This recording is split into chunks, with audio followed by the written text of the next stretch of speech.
Quota system کے خلاف بنگلہ دیش میں ایک ماہ سے جاری مظاہروں کے بعد وزیر اعظم شیخ حسینہ واجد نے اپنے عہدے سے استعفیٰ دے دیا۔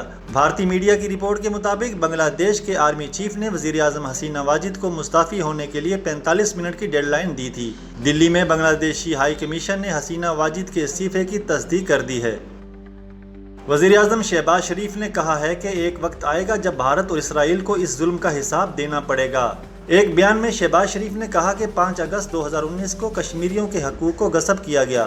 مقبوضہ کشمیر میں ظالمانہ اقدام سے لوگوں کی زندگیاں اجیرن کر دی گئی ہیں۔ وزیر اعظم کا کہنا تھا کہ آرٹیکل 370 منسوخ کر کے غیر ریاستی باشندوں کی مقبوضہ کشمیر میں آبادکاری کی راہ ہموار کی گئی اور کشمیریوں کی تحریک آزادی کو دبانے کے لیے ہتھ کنڈے استعمال کیے جا رہے ہیں۔ ترجمان دفتر خارجہ ممتاز زہرا بلوچ نے کہا ہے کہ جموں و کشمیر ایک ریئل اسٹیٹ نہیں ہے جس کو بھارت کنٹرول کر سکے۔ ترجمان دفتر خارجہ نے کشمیر سے متعلق سیمینار سے خطاب کے دوران کہا کہ مقبوضہ کشمیر میں 14 سیاسی جماعتوں پر پابندی عائد کی گئی ہے اور بھارت کی جانب سے غیر کشمیریوں کو جعلی ڈومیسائل دیے گئے ہیں۔ اس کے علاوہ غیر کشمیریوں کو مقبوضہ کشمیر میں جائیدادیں خریدنے کی اجازت بھی دی گئی ہے۔ امیر جماعت اسلامی حافظ نعیم الرحمان کا کہنا ہے کہ حکومت جلد از جلد IPPs کو بند کرے اور معاہدے کرنے والوں کے اثاثے منجمد کرے۔ احتجاج کا دائرہ وسیع کریں گے، باقی صوبوں میں بھی دھرنے دیں گے اور اب ہم پیچھے نہیں ہٹیں گے۔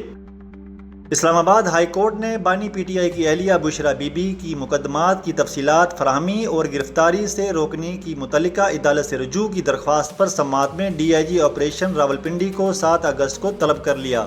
چیف جسٹس نے کیس کی سماعت 7 اگست تک ملتوی کر دی۔ بالی ووڈ کے سینئر اداکار امیتابھ بچن اپنی بہو ایشوریا رائے سے کیا ہوا وعدہ پورا نہ کر سکے۔ گزشتہ کچھ عرصے سے ابھیشیک بچن اور ایشوریا رائے بچن کی طلاق کی خبریں بھارتی میڈیا پر گردش کر رہی ہیں، جس کی وجہ سے یہ جوڑی مداحوں کی خصوصی توجہ کا مرکز بنی ہوئی ہے اور بچن فیملی سے جڑی بہت سی کہانیاں سامنے آ رہی ہیں۔ بھارتی میڈیا پر اب یہ خبر سامنے آئی ہے کہ امیتابھ بچن نے ایشوریا سے 16 سال پہلے ایک وعدہ کیا تھا جو ابھی تک پورا نہیں ہو سکا۔ چیئرمین PCB محسن نقوی نے پریس کانفرنس کرتے ہوئے کہا ہے کہ چیف سلیکٹر کھلاڑیوں کا انتخاب میرٹ پر کریں، ٹیم میں بہترین کھلاڑیوں کا انتخاب کیا جائے۔ ڈومیسٹک کرکٹ کو مضبوط کرنا ہماری ترجیح ہے۔ ڈومیسٹک چیمپئنز کپ ہر سال ہوگا، وقار یونس کرکٹ کے حوالے سے فیصلے کریں۔